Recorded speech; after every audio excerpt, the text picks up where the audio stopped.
Olá, eu sou a professora Muriel Gubert. Essa é a aula de carências nutricionais na gestação da disciplina Nutrição e nos Ciclos da Vida 1 da Universidade de Brasília, do curso de Nutrição. Bom, vamos falar das principais carências nutricionais que acometem as gestantes no Brasil. São elas, principalmente, anemia por deficiência de ferro, distúrbios por deficiência de iodo e hipovitaminose A. Bom, quando se fala de carências de micronutrientes, é sempre importante pensar que uma carência de micronutrientes, uma deficiência de determinado micronutriente, seja ele ferro, vitamina A, iodo, ela não se instala do dia para a noite. Ela é representada por um processo que começa por depleção de estoques, caso o micronutriente permita que seja estocado no organismo, e posteriormente esses níveis séricos do micronutriente vão diminuindo até que sim começam a aparecer os sinais clínicos dessa deficiência, a sintomatologia clínica dessa deficiência. Então, muitas das coisas que eu vou falar aqui para o ferro, ele vai servir também para hipovitaminose A e para deficiência de iodo, porque ambos vão se instalar de uma forma lenta e progressiva dentro do organismo e vão ser normalmente determinados pela ingestão deficiente daquele determinado micronutriente. Então, a primeira deficiência que a gente vai estar falando é a anemia por deficiência de ferro. Bom, então o que é a deficiência de ferro? É uma condição quando não há estoques de ferro mobilizáveis no organismo, ou seja, acabou o estoque, ou o estoque de ferro está acabando, né? E a gente começa a ter uma depressão do ferro circulante. Então, é quando há essa condição e sinais de suprimento comprometido de ferro aos tecidos, incluindo aí o eritrócito, o que vai manifestar posteriormente a anemia. Então, a anemia propriamente dita, ela é um estágio dessa deficiência. Na verdade, o estágio mais avançado dessa deficiência de ferro. Então, a forma mais severa da deficiência de ferro vai ser a anemia propriamente dita, com todas as suas repercussões clínicas. Então, o que seria anemia? Um estado onde a concentração de hemoglobina, ela vai se dar pela questão da hemoglobina, tá? Ela vai ser aferida por esse indicador. Então, quando a hemoglobina está normalmente baixa, menor que 2 desvios padrão, daí vocês lembram isso, que os micronutrientes, todos esses indicadores biológicos no organismo, a concentração deles na normalidade, assim como altura, peso, e os outros indicadores clínicos, eles se distribuem normalmente de uma forma normal na população. Então, eles formam aquela curva de distribuição normal, tá? Onde a gente tem que estipula alguns padrões, alguns níveis de normalidade e pontos de corte. Tá? Então, o ponto de corte que a gente tem para anemia é uma hemoglobina abaixo de 2 desvio padrão. Tá? E isso a gente sabe que normalmente a gente tem numa população de referência. Bom, daí a gente sabe então que numa população de referência, uma população normal, a gente só espera cerca de 2,5, 2,3, 2,5% da população nessa condição. Qualquer prevalência maior do que isso, de pessoas com hemoglobina abaixo de 2 padrão, a gente considera que há algum problema ali de saúde pública. A gente tem mais pessoas com aquela concentração normalmente baixa do que deveria estar. E por que acontece dessa hemoglobina estar anormalmente baixa, menor que 2 desvio padrão? Em consequência da carência de um ou mais nutrientes essenciais, qualquer que seja a origem dessa carência. Alimentar, problema de absorção, alguma coisa está acontecendo que esse nutriente não está lá atingindo seu papel-alvo e participando da formação da hemoglobina. A anemia, ela pode se dar por deficiência de vários micronutrientes, folatos, a própria deficiência proteica, deficiência de B12, cobre e ferro. Aqui nessa aula a gente vai tratar da anemia por deficiência de ferro, que é a forma mais comum de anemia, representa 90% de todas as anemias e é o que é considerado atualmente o problema de saúde pública. Então, é muito interessante essa representação que nós temos do IPE, o IPE que fez essa apresentação, mas isso é de uma publicação da Organização Mundial de Saúde. Normalmente, as deficiências de micronutrientes a gente pode representar ou por uma pirâmide da carência de micronutrientes ou por outras formas. Aqui, eles representaram bem esse espectro da deficiência de ferro e da anemia propriamente dita. Então, eu tenho minha população total. Dentro dela, eu tenho uma parte da população que tem deficiência de ferro. E dessa população que tem deficiência de ferro, só uma parte vai manifestar anemia, uma pequena parte, já que é a repercussão mais severa dessa deficiência. Então, aqui já dá para entender que, caso eu tenha um determinado percentual da população com anemia, eu sei que eu tenho muito mais pessoas com deficiência de ferro.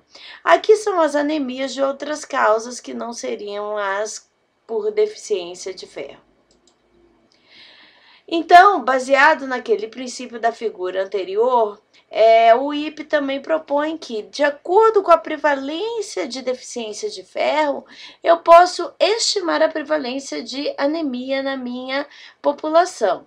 Então, se eu tenho 5%, chega de cerca de 5% de deficiência de ferro, pode ter certeza, se eu tenho cerca de 11% da população com deficiência de ferro, eu tenho em torno de 5% de anêmicos. Então, se eu tenho 10% de anêmicos, eu posso dizer que eu tenho aí quase 30% da população com deficiência de ferro. 15%, eu tenho mais de 40%. 20%, eu chego a ter 50% da população deficiente.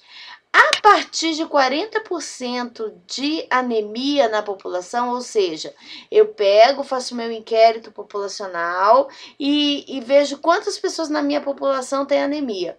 Se eu tiver cerca de 40% das pessoas anêmicas, eu parto do princípio que 100% da minha população é deficiente em ferro. Porque se a repercussão mais grave já atinge e já pega 40% da minha população, eu tenho muito mais pessoas ainda num estágio menos severo dessa deficiência de micronutrientes. Isso é importante vocês entenderem, porque isso vai determinar, por exemplo, no Brasil, que o programa de suplementação de ferro para crianças menores de 18 meses e para gestantes, ele é universal. Então, todas as gestantes, estejam gestantes, as crianças até dos 6 aos 18 meses vão receber suplemento de ferro, independente de terem feito o exame para ver se estão anêmicas ou não. Por quê? Porque as pesquisas mostram que as prevalências de deficiência desse micronutriente nessa população em torno de 40% ou mais, ou seja, a gente parte do princípio que todos eles têm algum tipo de deficiência. Bom, então a anemia é um dos mais graves problemas nutricionais no Brasil e no mundo. Ela é determinada quase sempre pela ingestão deficiente do ferro. A gente, muitas vezes, quando vocês fazem recordatórios alimentares, a gente vê que a ingestão de ferro, muitas vezes, ela está deficiente. E, além disso, o ferro tem um problema importante de biodisponibilidade. O ferro interage com muitos outros micronutrientes, tem problemas de ele quela muito fácil, ele compete por sítio de absorção com outros nutrientes e ele acaba muitas dessas vezes perdendo a absorção ou formando quelatos compostos, né, insolúveis que não vão poder ser absorvidos. Então o ferro, além de ter o problema da ingestão, a gente ainda tem o problema todo de biodisponibilidade e utilização desse ferro. E aproximadamente 90% de todos os tipos de anemia são por deficiência de ferro. Então, por isso que essa que a gente estuda é essa que é um problema de saúde pública. Bom, então o que a gente aceita como em termos de saúde pública, em termos de deficiência de micronutrientes? Para cada micronutriente, a gente tem prevalências diferenciadas de tolerância. Isso tem muito a ver com a prevalência daquela deficiência na população total. Vou dar um exemplo para vocês. Por exemplo, em crianças, que a gente sabe que a anemia aí vai, crianças pequenas, menores de 2 anos, os percentuais de anemia vão estar em torno de 30%, 40%. Se eu pegar e disser que 5% é o aceitável, que na verdade é quando a gente considera a normalidade, 10% é moderado, 20%, a partir de 20% de prevalência é grave. Que isso quer dizer? Que em todos os lugares eu vou ter um nível de prevalência grave. Isso, em termos de saúde pública, não é interessante, porque eu não consigo fazer distinção de prioridades em termos de ações e políticas públicas. Então, para anemia, especificamente, a gente trabalha com essas prevalências, tá? Então, a gente considera normal se eu tenho menos que 5% da população anêmica, problema de saúde pública leve entre 5% e 20%, problema de saúde pública moderado entre 20% e 40% e problema de saúde pública grave mais que 40%. Então, esse é a tolerância. Uma coisa importante é que sempre que se trata com micronutrientes, é importante que a gente discuta e entenda e procure investigar a magnitude daquele problema, então o tamanho daquele problema, quantas pessoas ele afeta, tá? A distribuição, onde que aquele problema está, em que local que ele está localizado em termos geográficos e a gravidade. O quão grave é aquele problema. Aqui a gente está lidando com gravidade. E a gravidade, a gente tem que lembrar que tem dois tipos de gravidade. A gravidade populacional, que é essa que eu acabei de mostrar para vocês, e tem a gravidade individual, que vai dizer, de tanto a tanto de hemoglobina é considerada uma anemia leve, de tanto a tanto moderada, de tanto a tanto grave. Daí é o indivíduo que eu estou olhando. Tá? Aqui eu estou falando em termos de prevalências populacionais, então é a gravidade em termos epidemiológicos populacionais. Tá? Então, vamos ver como é que está essa questão de gravidade, né, e magnitude desse problema no mundo. Esse é um documento da OMS de 2007, infelizmente ainda é o documento mais atual, a gente não tem nada oficial da OMS mais recente, e ele mostra a prevalência global em populações de risco da anemia no mundo.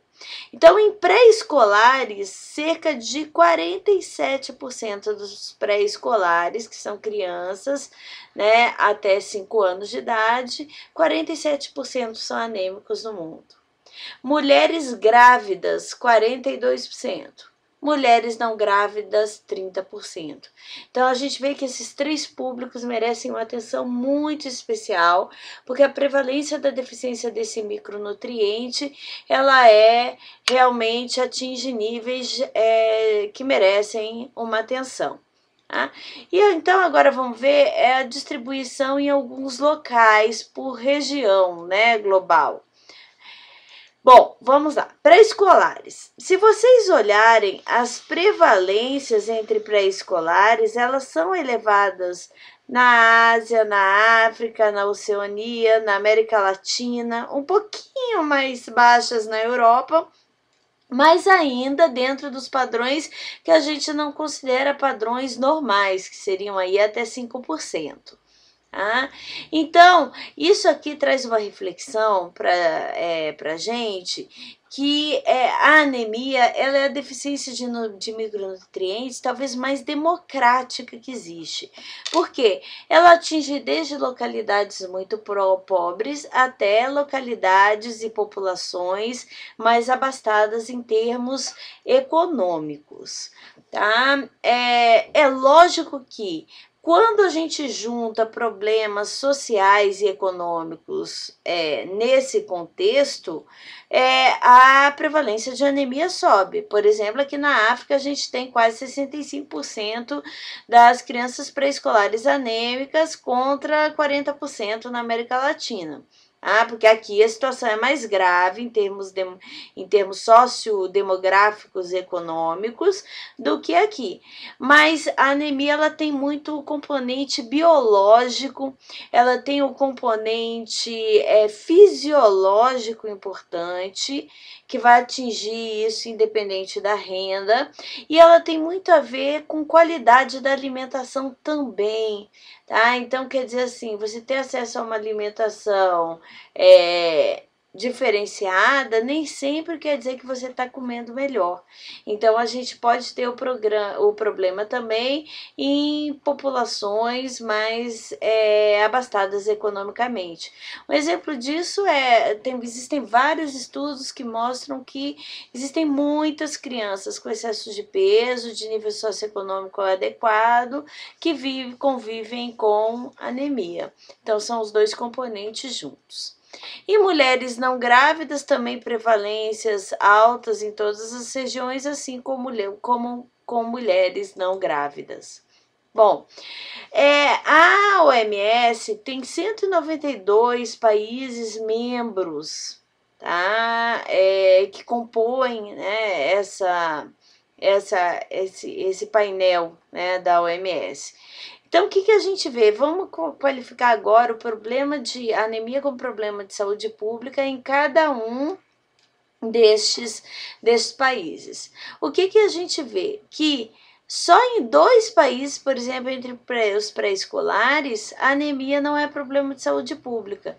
Em 69 e mais 81 países aí, então na maioria dos países ela é um problema moderado e grave. A mesma coisa ocorre com mulheres grávidas. Olha aqui, não é problema de saúde pública, não tem nenhum país onde mulheres grávidas não tem prevalências elevadas de anemia. Tá? E não grávidas também, só um país aí aparecendo, e a grande maioria aqui entre moderado e severo. Então, é realmente uma deficiência de micronutrientes que merece a nossa atenção. No Brasil, em termos de dados epidemiológicos, os dados mais recentes que nós temos em relação à prevalência de anemia são os dados oriundos da Pesquisa Nacional de Demografia e Saúde, que é a PNDES, realizada em 2006. Na verdade, em termos nacionais, é o nosso único inquérito que nós temos de deficiência de vitamina A e de deficiência de ferro. Tá? E aqui aqui tem as prevalências em mulheres não grávidas no Brasil, prevalência de anemia. Então, 30% das mulheres não grávidas no Brasil têm anemia, maiores percentuais Nordeste e Sudeste, mas todos aqui com níveis elevados, tá? Apesar da região Norte ter dado um pouquinho menor, esses percentuais eles estão em torno dos percentuais considerados problema de saúde moderado a grave. Então, a gente tem o problema no Brasil bem claramente exposto aí por essa Pesquisa Nacional de Demografia e Saúde de 2006. Bom, então vamos lá. Como é que a gente trabalha o diagnóstico da anemia? A gente tem vários indicadores, tá? Então, a gente tem indicadores clínicos, bioquímicos, a gente vai trabalhar aqui alguns deles, tá? Indicadores bioquímicos que nós temos, na verdade, a anemia em geral, ela se manifesta em 3 estágios. Um primeiro estágio, tá? Então, a gente tem aqui situação de normalidade, todos os meus indicadores bioquímicos adequados. Num primeiro estágio de depleção de depósitos, esse é o primeiro estágio da deficiência de ferro, tá? Eu tenho redução da ferritina sérica e todos os meus outros indicadores bioquímicos permanecem normal. O que é a ferritina sérica? O ferro, ele é circulante, a forma circulante dele, a forma sanguínea circulante é a ferritina. E ele é estocado também na forma de ferritina. Então, quando a gente começa a ter depleção de depósitos, se a gente faz um exame bioquímico e pede dosagem de ferritina, a gente vai ver que a ferritina vai estar baixa. Hemoglobina está aqui, está normal. Esse indivíduo está anêmico? Não, não está. Ele está com um estágio inicial de deficiência de ferro. Se continuar, daqui a pouco vai desenvolver anemia, mas ainda não é indivíduo anêmico. Segundo estágio, deficiência de ferro propriamente dita, onde eu tenho redução da ferritina, só que o que acontece? O ferro, ele é transportado no organismo, tá? A ferritina ela é transportada através de uma proteína que se chama transferrina. Tá? Então, vamos imaginar numa transferrina cheia de ligação para ligar ferro. Tá faltando ferro? Então, vão ter algumas ligações que vão estar sem estar feitas, né? Ela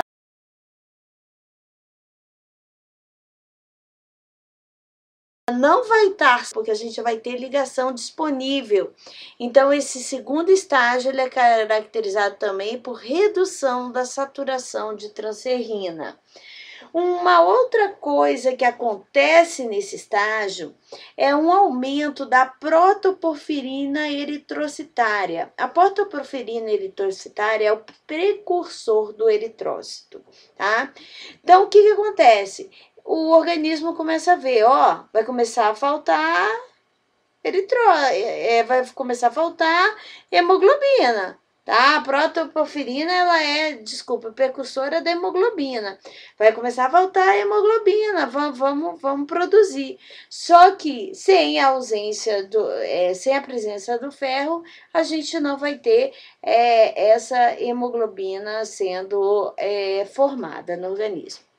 Último estágio mais severo, que é o estágio da anemia propriamente dita, onde a ferritina vai estar ainda mais baixa, saturação da transferrina ainda baixa, protoporfirina eritrocitária bem alta, e a gente vai ter finalmente redução da hemoglobina e redução no volume corpuscular médio. Ou seja, essa hemácia ela vai ser menorzinha, ela é microcítica e hipocrômica. Ela vai ocupar menos espaço em relação ao volume total de plasma e ela vai ser mais descorada e menos cromada, né? Com menos cor. Tá? Então, esses são os 3 estágios de anemia dosados através desses indicadores bioquímicos. Bom, então grupos de risco. A gente tem, na verdade, pré-escolares são grupo de risco, mas aqui a gente está focando na gestante, essa aula é de carências nutricionais na gestação. Então, gestante é um grupo de risco. Por quê? Porque o ferro é um elemento vital ao organismo, tá? Ele participa do processo de eritropoiese, de vários processos intracelulares, tá? A gente precisa de ferro para ter síntese de purinas, carnitina, colágeno, neurotransmissores, entre outros, tá? A gente tem compostos relacionados com o transporte e utilização do oxigênio, como hemoglobina, mioglobina, transferrinas, citocromos, proteínas ferro-sulfuradas, e a gente ainda tem a necessidade do ferro de reserva, que é a ferritinas e as hemossiderinas. Tudo isso na gestante vai estar aumentado ou num processo de síntese, já que agora ela tem que sintetizar estes compostos, né? Tem que haver ferro suficiente para a síntese desses compostos para a gestante e para o feto que está ali sendo formado. Então, a demanda de ferro aumenta muito e essa gestante tem que ter um consumo adequado, um consumo condizente com essa necessidade aumentada. Tá? Então, aqui, por exemplo, nós temos as necessidades, os requerimentos, né, de ferro extras durante a gestação. Então, além do que já é normal que essa mulher já necessita, tá? Ela tem alguns requerimentos de ferros aumentado porque ela vai ter aumento da massa de eritrócitos e esse feto crescendo e necessitando e utilizando esse ferro. Então, cerca de 450 miligramas extras para massa eritrocitária, 300 miligramas exclusivas por feto, 240 miligramas para perdas basais. A placenta aí exige mais 50 miligramas de ferro. Perdas sanguíneas durante e após o parto, aí ela vai ter uma perda em torno de 250 miligramas de ferro, tá? Então, ou seja, se a gente somar isso tudo, a gente vai ter um requerimento extra de 1.290 miligramas de ferro só pelo simples fato dessa mulher estar grávida. Então, além de todas as necessidades que ela tem ainda essa necessidade extra. Lembrando que o ferro, a fração do ferro absorvido no primeiro trimestre vai estar diminuída. No primeiro trimestre, a gestante ela é mais incompetente na absorção de ferro. Mas o ferro tem um mecanismo, o mecanismo do ferro, ele favorece que em situações onde há deficiência ou necessidade aumentada de ferro, que o ferro como presente na nossa alimentação seja melhor absorvido. Então, o organismo tem como dar esse feedback, ter esse feedback e isso gerar uma absorção maior de ferro. Então, ferro que normalmente não ia ser absorvido em condições especiais de necessidade aumentada ou de deficiência, a gente tem uma maior capacidade de absorção do ferro. Por exemplo, o indivíduo anêmico, ele consegue absorver duas vezes e meia mais ferros do que o indivíduo que não está anêmico. Então, a partir do segundo trimestre, a fração de ferro absorvida aumenta em 50%, eu sou capaz de absorver mais 50% de ferro do que eu seria se não tivesse grávida, e a partir do terceiro trimestre até 4 vezes mais. Então, se eu pegar uma gestante em final de gestação e uma mulher da mesma refeição, aquela gestante pode absorver 4 vezes mais ferro daquela refeição do que a mulher que não está grávida. Tá? Então, por que a gestante fica anêmica durante a gestação? Bom, ela tem um consumo dietético reduzido. Se a gente pensar que, principalmente ali no primeiro trimestre, ela tem... Muitas vezes ela não sabe que está grávida e já tem aumento dos seus requerimentos e das suas necessidades. Além disso, no primeiro trimestre de gestação, tem todas as presenças das intercorrências relacionadas à gestação, como enjoos, náuseas. Então, essa ingestão pode estar diminuída. E a própria alimentação, tá? O consumo dietético, se ele não for adequado, se a mulher não ajustar esse consumo, continuar comendo as mesmas coisas que ela come, não estando gestante, ela vai ter um consumo que não vai ser condizente, não vai ser suficiente de acordo com as suas necessidades. Outra causa de anemia é a baixa reserva pré-concepcional. O que isso quer dizer? A gente viu ali que em torno de 30% das mulheres não grávidas têm anemia. Então, imagina a quantidade de mulheres, se eu tenho 30% anêmicas, eu tenho aí quase uns 80, 90% com deficiência de ferro. Então, as mulheres já adentram a gestação com uma reserva de ferro é reduzida, então uma baixa reserva pré-concepcional. E uma necessidade elevada, eu tenho requerimentos maiores porque eu estou numa fase fisiológica diferenciada que eu preciso ingerir esse ferro, maiores quantidades de ferro. Então, aqui tá para vocês a UL, a R e a RDA aí de ferro, as recomendações de ferro durante a gestação. Isso daqui são para mulheres gestantes, tá? A gente vai ter uma recomendação até 18 anos, que são aquelas gestantes adolescentes, que a gente vai dar uma atençãozinha um pouco especial, 19 a 30 e 31 a 50 anos por faixa etária.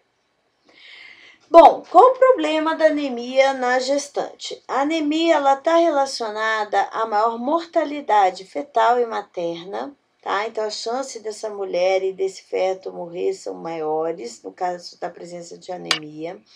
Ao baixo peso ao nascer, a mãe que tem anemia tem um risco maior de ter um feto com peso, com baixo peso.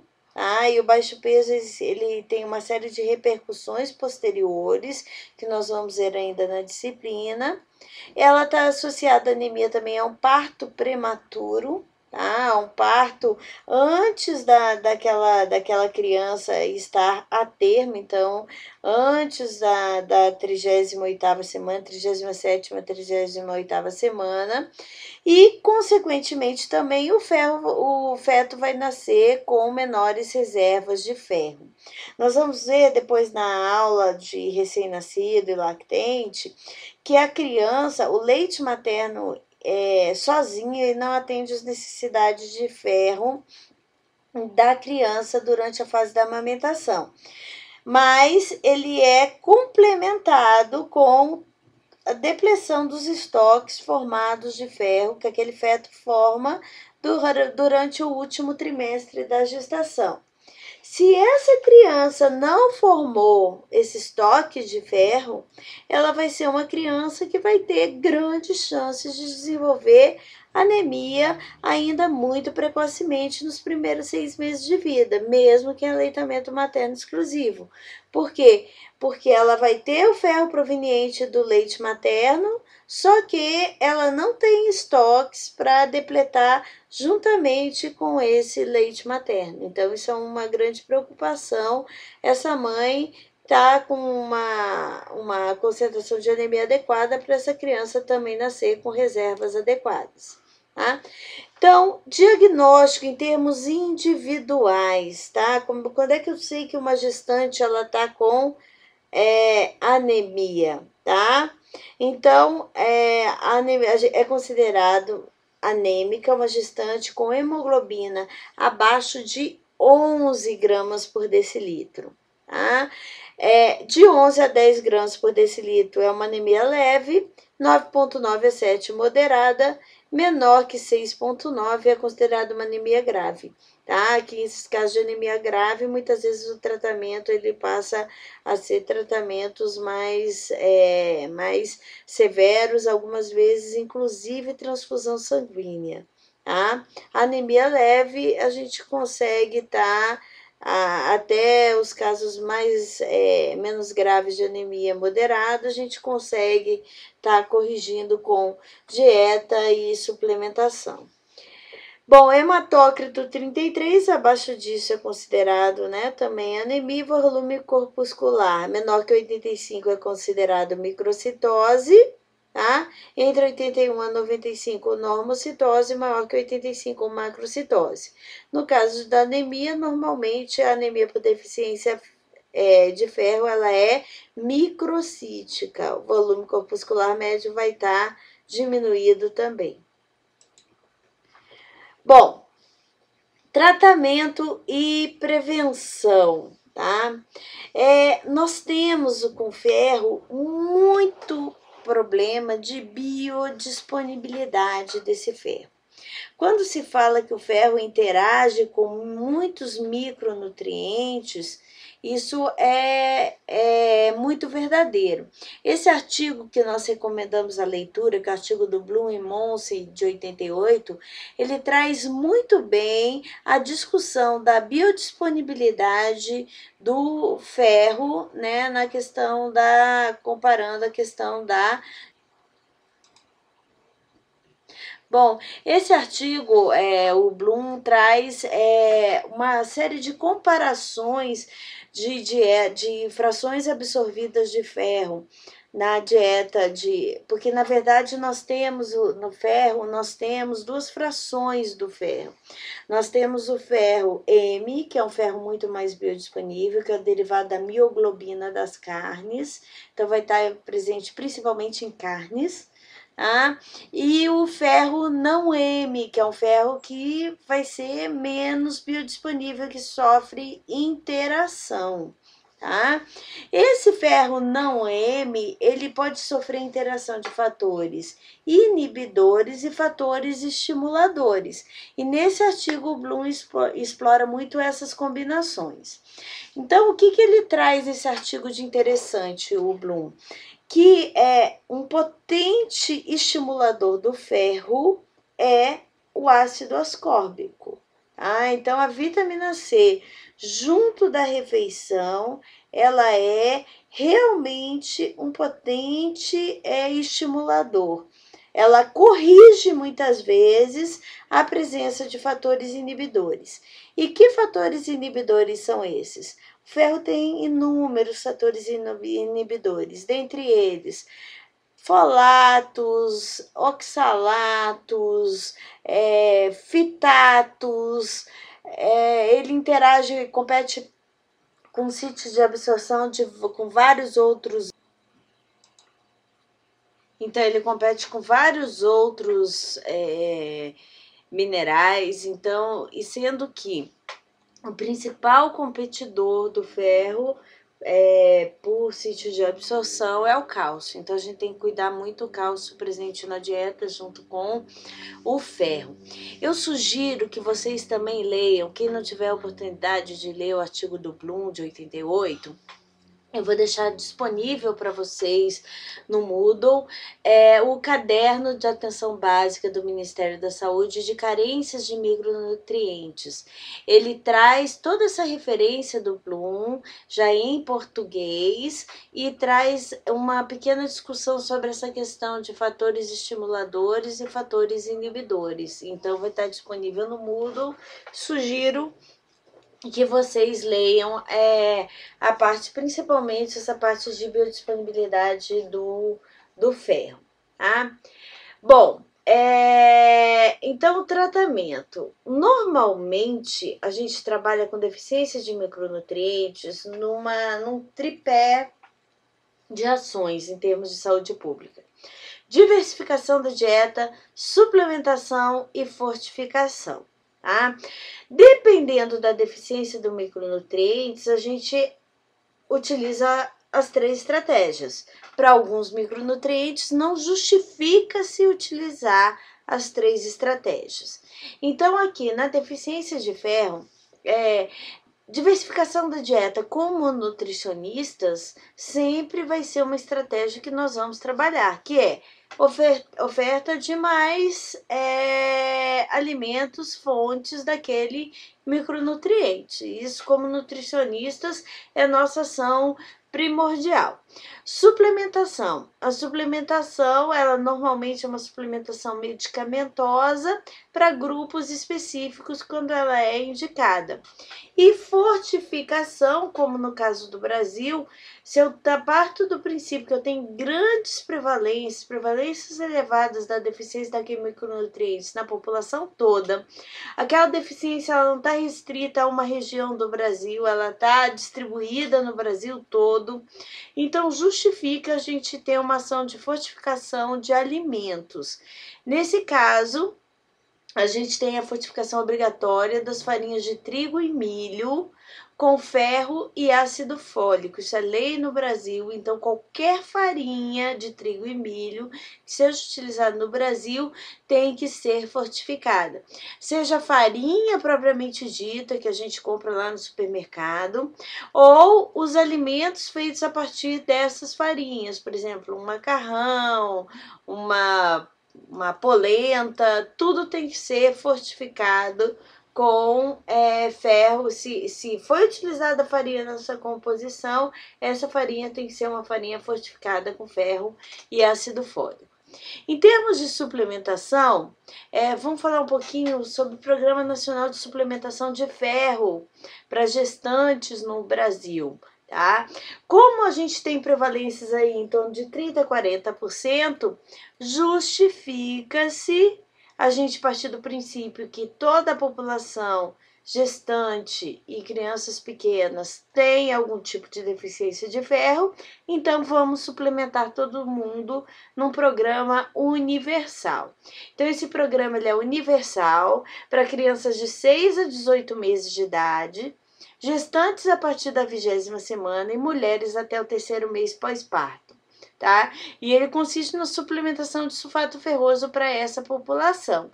Então, a mãe que está gestante começa a tomar sulfato ferroso na 20ª semana de gestação, toma até o 3º mês pós-parto. Tá? Então, a gente já garante que um feto nasce aí com uma reserva adequada, que ela se mantenha adequada, mesmo com as perdas decorrentes do parto. E depois, essa criança, a partir de 6 meses, quando é introduzida a alimentação complementar, até os 18 meses, ele recebe a suplementação de sulfato ferroso para prevenir essa anemia. Tá? Então, as crianças recebem um xarope, né, na verdade, com ferro elementar uma vez por semana, e as gestantes recebem ferro e ácido fólico da 20ª semana até o final da gestação, e depois no pós-parto, ferro todos os dias até o 3º mês pós-parto ou pós-aborto. Depois, quando a gente for trabalhar um pouquinho com crianças, esse programa de suplementação de ferro aqui para crianças, ele está sofrendo modificações que a gente vai discutir depois na nossa aula de crianças de primeira infância. Tá? Bom, então vamos para a segunda deficiência, que é a deficiência de vitamina A. Tá? Então, a vitamina A hipovitaminose A, ela é caracterizada por uma reserva tissular diminuída de retinol. Gente, vitamina A, vitamina lipossolúvel. Então, sendo vitamina lipossolúvel, eu tenho acúmulo, eu tenho estoques, eu formo estoques dessa vitamina no meu organismo. Eu tenho que cuidar, sendo lipossolúvel também, que eu tenho risco de toxicidade. Então, a vitamina A tem essa particularidade. Tá? Então, ela é caracterizada por uma reserva tissular diminuída, então de retinol, e as causas, normalmente por uma ingestão inadequada persistente. Tá? Então, a deficiência de vitamina A, novamente, ela não vai ser do dia para a noite. Eu hoje tô bem, amanhã eu tô com hipovitaminose A. Não, eu vou tendo uma ingestão deficiente, minhas reservas vão se depletando, eu começo com um quadro de hipovitaminose A. Até porque a nossa ingestão diária de precursores de vitamina A ou vitamina A propriamente dita varia muito. Se eu pego um dia, eu consumo um fígado, que é o que a gente vai ter na nossa alimentação mais rico em vitamina A pré-formada, minha ingestão de vitamina A vai às alturas. Como no outro dia eu posso ter uma ingestão bem marginal. Então, por isso que é ideal para a gente avaliar micronutrientes também, a gente está utilizando inquéritos recordatórios de pelo menos 3 dias, porque a gente tem que trabalhar com médias, porque a ingestão diária não quer dizer necessariamente que eu vou ter todo dia uma ingestão deficiente ou exagerada daquele micronutriente. tá? E a gente tem também o processo infeccioso como uma das causas da hipovitaminose A. Ela gera, na verdade, um ciclo vicioso, tá? A vitamina A tem um papel importante na imunidade. Quando a gente tem uma deficiência de vitamina A, cai a imunidade, e caindo a imunidade, a gente tem também uma absorção deficiente dessa vitamina A, a gente cria um ciclo vicioso.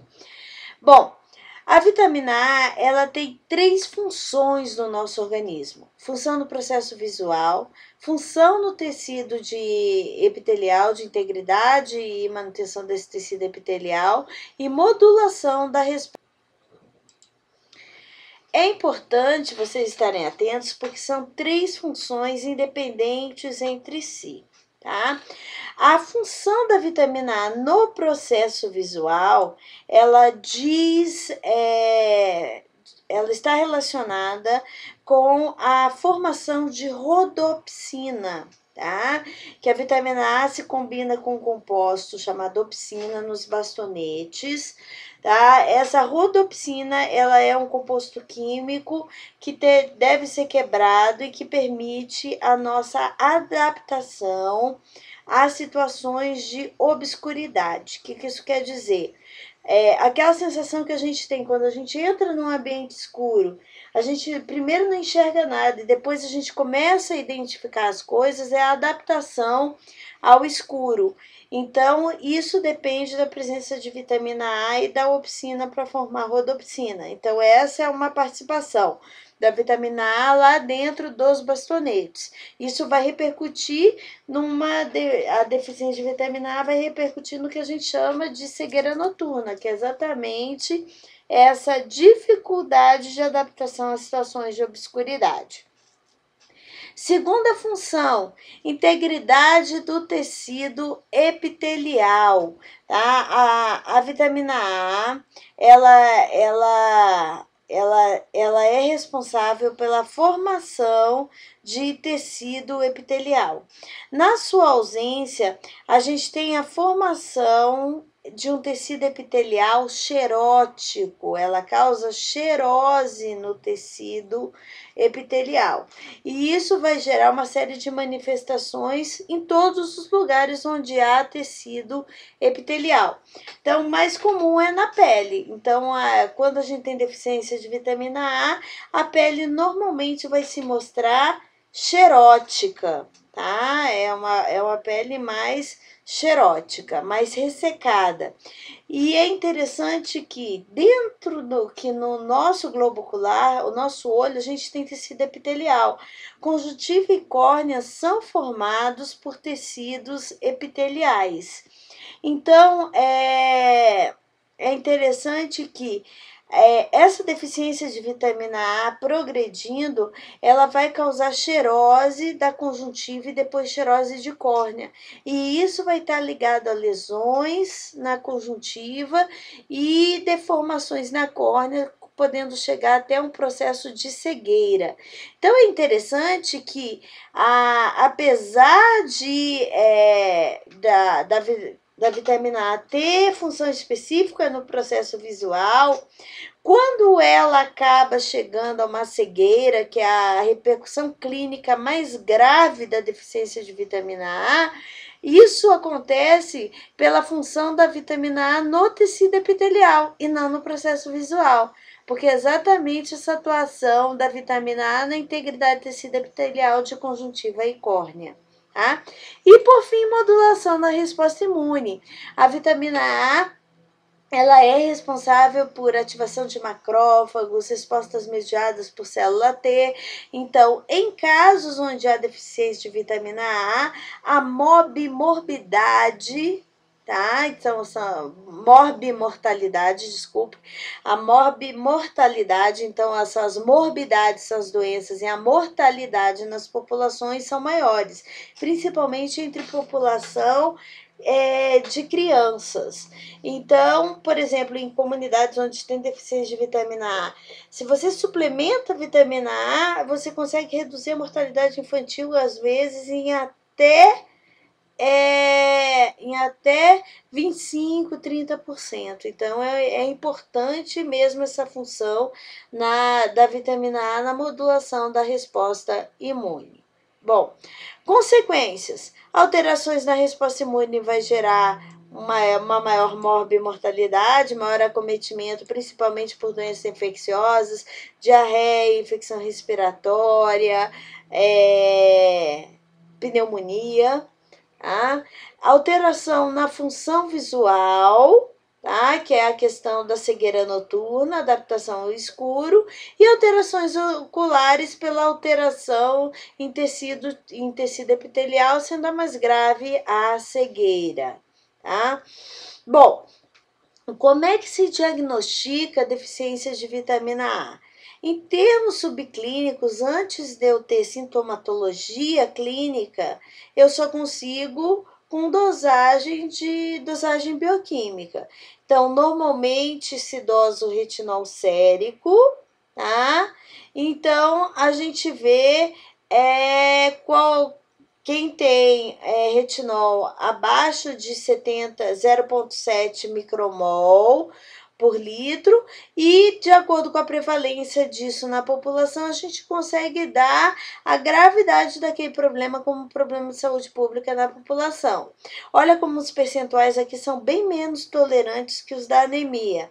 Então, se eu tenho entre 2% e 10% da população com hipovitaminose A, eu digo que é um problema de saúde pública leve, de 10% a 20% moderado e mais que 20% um problema de saúde pública grave.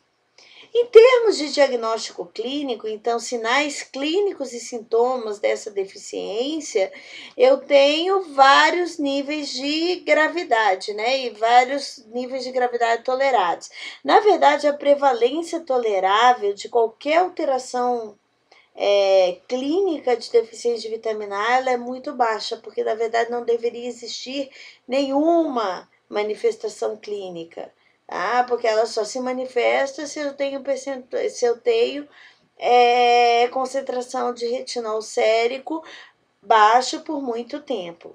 Tá? Então, o primeiro seria a primeira manifestação. Então, se a gente fosse classificar em termos de gravidade, a primeira manifestação seria a cegueira noturna, que é aquela baixa adaptação à obscuridade.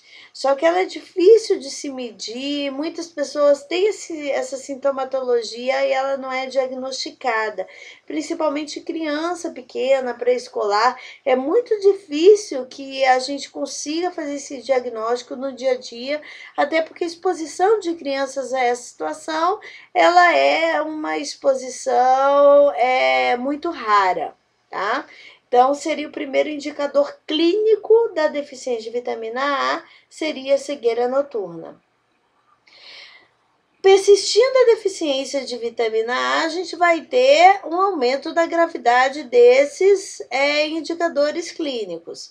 Daí começaríamos com uma xerose da conjuntiva. A conjuntiva é a camada mais externa do olho, tá? Então ela começa a ficar ressecada e não tem nada a ver com produção lacrimal, ela tem a ver com troca tissular mesmo, em termos de hidratação. Então essa xerose essa conjuntiva começa a ficar xerótica e ela por ela estar xerótica, a gente começa a ter lesão nela. Então, é comum ter irritação, algumas ulcerações aqui por conta dessa xerose, dessa conjuntiva. Permanecendo, é comum aparecer a mancha de Bitot. A mancha de Bitot é uma mancha de aspecto espumoso, branco, e ela é causada principalmente por uma proliferação bacteriana e formação de gases nesse tecido xerótico da conjuntiva. A mancha de Bitot, ela é facilmente removida, mas ela está indicando que ali está tendo uma proliferação bacteriana nessa conjuntiva. Então, ela é um outro indicador clínico um pouquinho mais grave. Xerose de córnea, que daí essa córnea começa a ficar ressecada e daí a córnea já é alguma coisa mais grave. Para essa córnea começar a ficar xerótica e depois ela deformar, que é a ceratomalácia, às vezes são questões de horas, tá? E a córnea deformou ou teve uma úlcera importante, a gente vai acabar tendo cegueira irreversível, tá bom? E aqui são outras indicadores, por exemplo, se eu tenho uma ulceração, eu corrijo, se eu fico com uma cicatriz nessa córnea. Essa cicatriz pode indicar uma perda parcial ou total dessa visão. Tá? Então, esses são os indicadores. Aqui, exemplificando para vocês, por exemplo, um caso de cegueira noturna, quando a gente está dirigindo à noite numa estrada escura, aparece um carro em sentido contrário, é lógico que a gente tem aquele clarão de luz, depois que ele passou, a gente tem uma perda da visão. Olha aqui pela placa, tá vendo que aqui ele está enxergando a placa, o carro passou, ele tem uma redução na visibilidade dessa placa. Uma pessoa com cegueira noturna vai ter uma adaptação muito mais lenta e não vai enxergar nada aqui por um período de tempo muito maior que a pessoa que não tem deficiência. Tá bom? Então, aqui a gente vai estar com essa demonstração. Aqui é uma hiperceratose folicular por deficiência de vitamina A. Então, causado exatamente por essa xerose de córnea. Então, a gente tem, já é chamado também doença de pele de ganso. A gente tem essa manifestação clínica, é uma das manifestações clínicas da deficiência. Aqui uma mancha de Bitot, tá? Ela é bem definida, esse aspecto espumoso, quer dizer que essa conjuntiva já está xerótica e que aqui a gente tem bactérias se proliferando e formando gases, tá? Terceiro indicador clínico de gravidade de deficiência de vitamina A. Algumas ulcerações, né, de conjuntiva e córnea. E aqui a gente vai ter a situação da deficiência de vitamina A no Brasil. Dados oriundos da mesma pesquisa, PNDS, Pesquisa Nacional de Demografia de 2006. Agora vamos olhar entre mulheres aqui a deficiência de vitamina A. Prevalências consideradas moderadas a graves, tá? Em torno de 12% das mulheres com deficiência de vitamina A. Tá?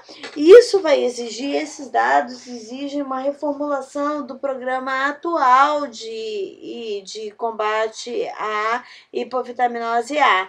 Porque o que se observa é que a deficiência está meio que espalhada no Brasil como um todo. Até um tempo atrás, nós acreditávamos que essa deficiência estava restrita a algumas regiões endêmicas do Brasil, tanto que o programa prevê suplementação em apenas algumas localidades brasileiras. Então, isso daqui vai exigir uma mudança breve do programa, porque a deficiência de vitamina A ela está mais prevalente, ela está mais disseminada do que a princípio se acreditava.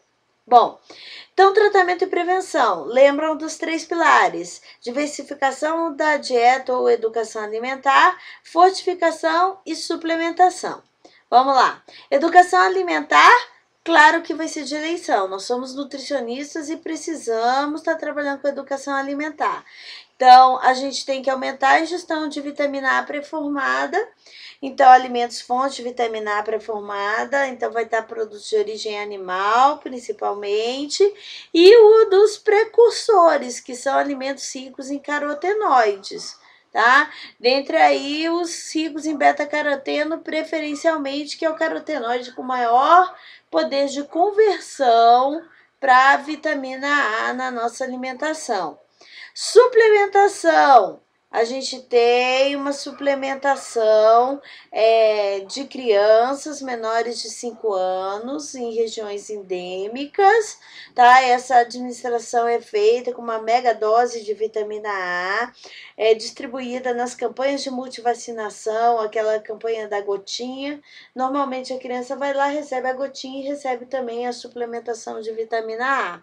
Aqui no DF vocês não veem isso porque não é considerado uma região endêmica. específica. Nessas mesmas regiões, é distribuído megadose de vitamina A para mulheres puérperas no pós-parto imediato, ainda no hospital. Por quê? Como a vitamina A ela é lipossolúvel, ela tem efeitos de toxicidade e ela tem efeitos teratogênicos sobre o feto. Então, a gente tem que administrar essa vitamina A quando a mulher não está grávida.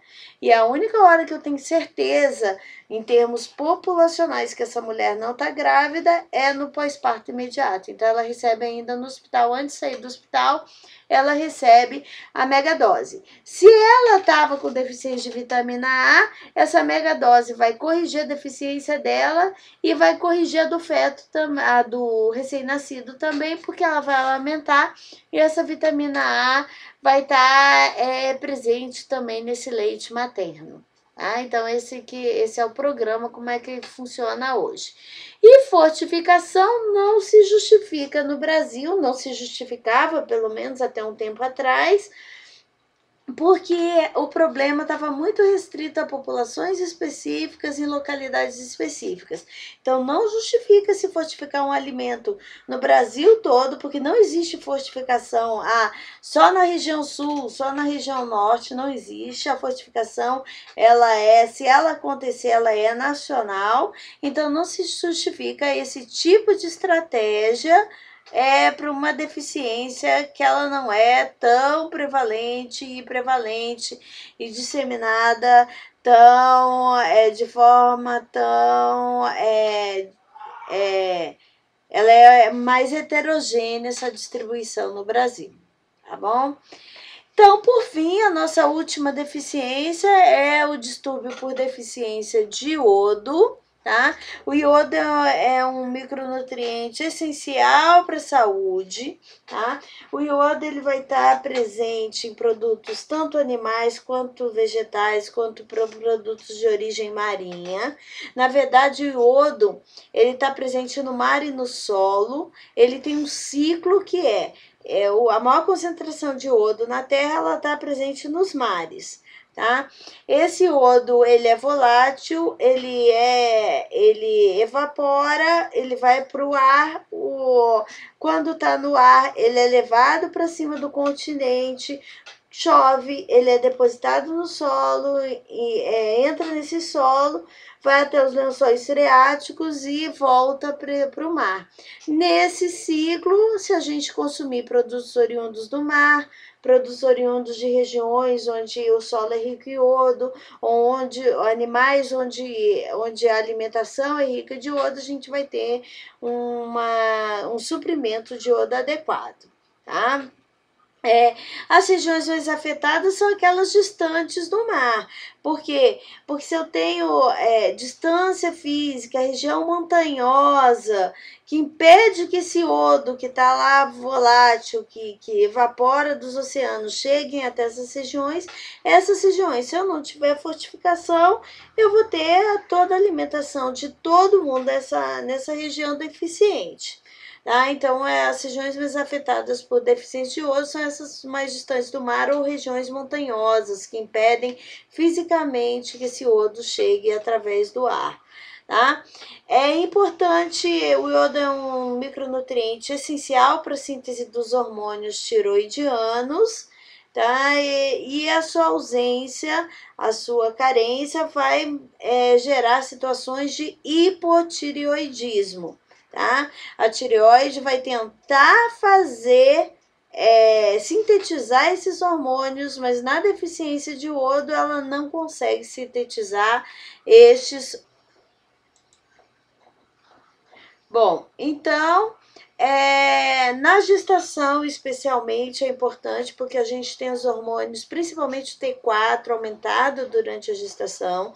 Então, essa deficiência, esse suprimento de iodo tem que estar adequado para que a gente não haja problema de hipotireoidismo durante a gestação. Tá?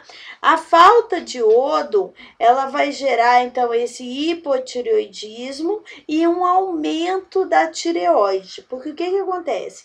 tireoide não consegue sintetizar a quantidade de hormônio necessário. Então, o hormônio tireoestimulante, que é o TSH, vai aumentar e dizer para a tireoide, vamos produzir hormônio, tá? Vai começar a faltar. E essa tireoide vai começar a hipertrofiar. Só que essa hipertrofia da tireoide não vai estar necessariamente ligada a uma maior produção hormonal, uma vez que para a produção hormonal eu tenho que ter a presença do iodo.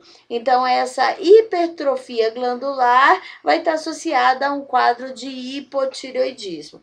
Daí porque ocorre o bócio, que é exatamente essa hipertrofia glandular, tá?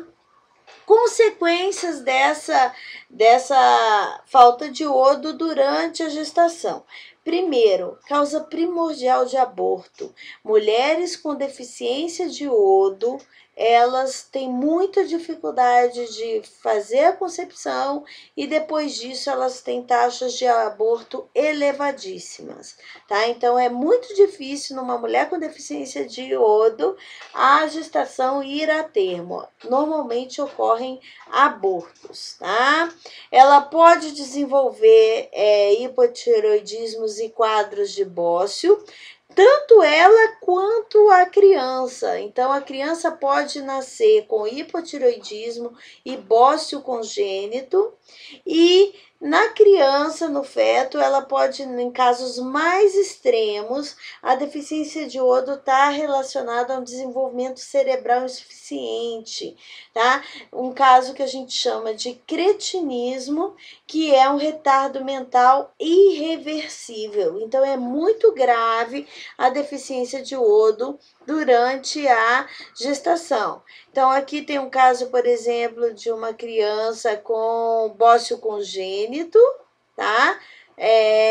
E cretinismo congênito. Aqui já é uma criança um pouquinho maior, né? Com essa face bem característica do cretinismo. Cretinismo só comete crianças, tá? E o retardo mental oriundo desse hipotireoidismo no quadro de cretinismo, ele é irreversível. Tá? Então, no Brasil, os distúrbios por deficiência de iodo já é um problema controlado, tá?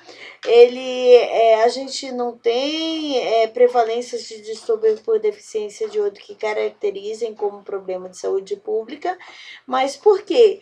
Porque a gente tem o sal iodado, a fortificação obrigatória de sal com iodo, tá? Para toda a população. Então, a gente tem que estar atento ao sal que está sendo ofertado, ser sempre um sal iodado. Como é que a gente previne? Diversificação da dieta, alimentos fontes de iodo, alimentos de produto de origem marinha ou produtos vegetais e animais de regiões ricas em iodo, consumo do sal iodado, que é a fortificação, e em casos particulares existe a suplementação com óleo iodado, mas não é uma estratégia de saúde pública utilizada no Brasil. No Brasil, a gente usa a fortificação do sal e prevenção através de consumo de alimentos fontes. Recomendação: 222 miligramas por dia, facilmente atingida num consumo de uma dieta normal, até hipocalórica.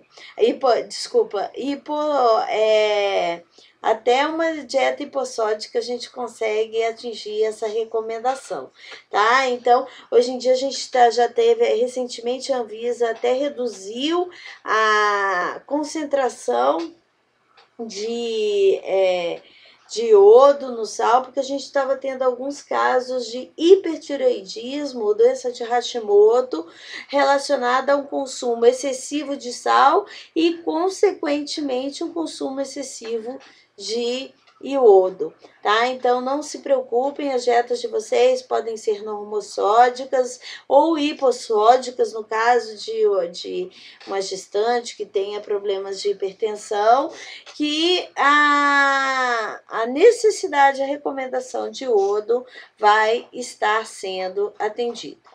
Bom, então aqui nós finalizamos nossa aula de distúrbio de carências nutricionais durante a gestação. Vou deixar para vocês como leitura recomendada, tá? Então, recomendo que todos leiam o Caderno de Deficiências de Micronutrientes do Ministério da Saúde, que vai estar disponível no Moodle, tá?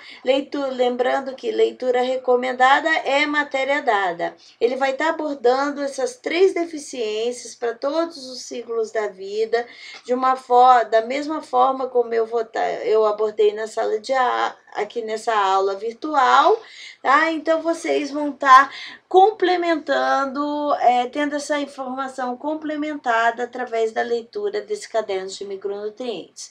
Então, muito obrigada pela atenção e espero que a aula tenha sido proveitosa a todos. Até mais.